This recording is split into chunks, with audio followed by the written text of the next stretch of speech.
Thank you, Madam Deputy President. I rise to make a contribution on this to obviously recognise that this is a growing problem.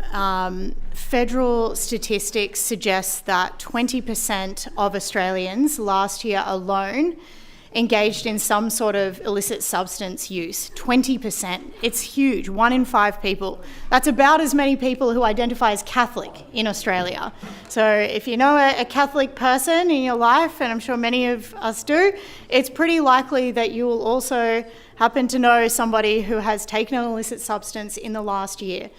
This motion, and obviously I support the government's amendments to this, notes that the way that synthetic opioids and nitazines are really getting into the market of illicit substances is having an extremely harmful effect, obviously a fatal effect, on people who are not typically using incredibly harmful substances like heroin, although we know that nitazines and synthetic opioids can be 500 times stronger than heroin, when actually something like, I'm not sure if it's 500 times smaller than the original dose, but certainly a much, much smaller dose, which is much, much more potent. And this is getting into other substances that people would, I suppose, ordinarily, let's say, feel more confident they know what they're taking. And in a recreational sense, as I said, we know that 1 in 5 Australians have done that last year. So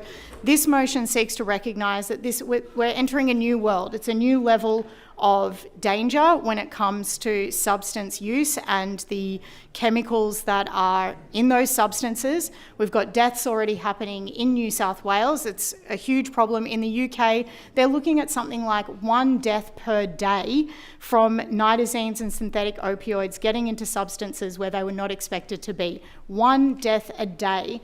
If we are smart in New South Wales, we need to be proactive about how we're going to manage this, because it seems very clear that it's coming to our shores. I think there's a lot of merit in the contribution of the Honourable Tanya Mihalik in saying that we need to, as much as possible, stop these substances coming onto our shores in the first place.